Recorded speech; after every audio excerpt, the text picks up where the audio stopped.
Mr. President, very nice to meet you. Stuart Ramsay from Sky News. Hi. How are you? Volodymyr Zelenskyy is a man under pressure. We met at the presidential palace in Kyiv after another night of drone attacks and air raid sirens. The Ukraine forces are losing territory in the east of the country. They're running out of soldiers and they don't have enough weapons. For the first time, he has said if offered NATO membership, the fighting will stop and Russia will hold the territory they currently possessed until diplomacy gets it back.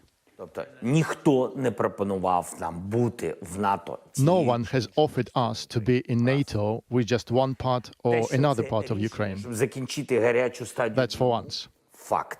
The fact is that it is a solution to stop the hot stage of the war, because we can just give the NATO membership to the part of Ukraine that is under our control. Факт. Можна було б, ніхто не пропонував. Yes, it could be possible, but no one offered. Треба робити. But the invitation must be given to Ukraine within its internationally recognized border. Ви не можете давати тільки частині. You can't give invitation to just one part of a country. Why? Because thus you would recognize that Ukraine is only that territory of Ukraine and the other one is Russia. Тому я і сказав, юридично So legally, by law, we have no right to recognize the occupied territory as territory of Russia. In a wide-ranging interview, he said the survival of his people was more important than the land.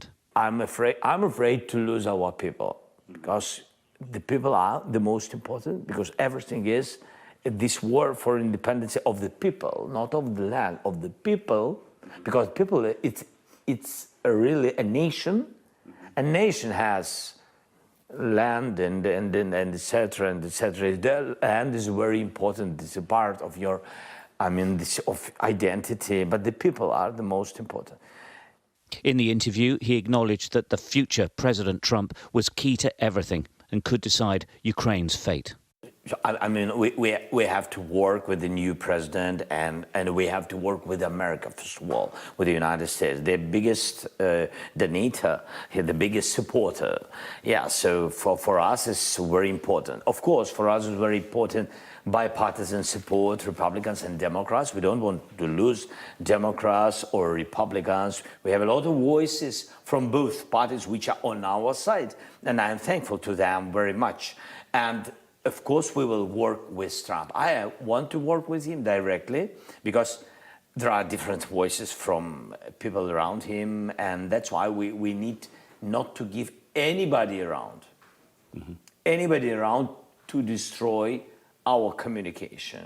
Have you spoken to him yet? No, we've spoken with him about, basically, in September when I was in New York, we had conversation. It was very warm, good, constructive, but it was mostly basically not with the very, small details, but with Putin, you can't be, without details. It's important, but it was very good meeting, and it was important first step.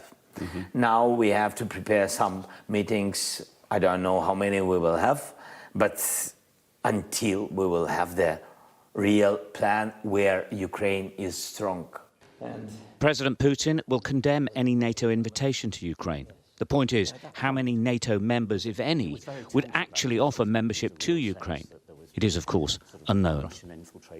Stuart Ramsay, Sky News, Kyiv.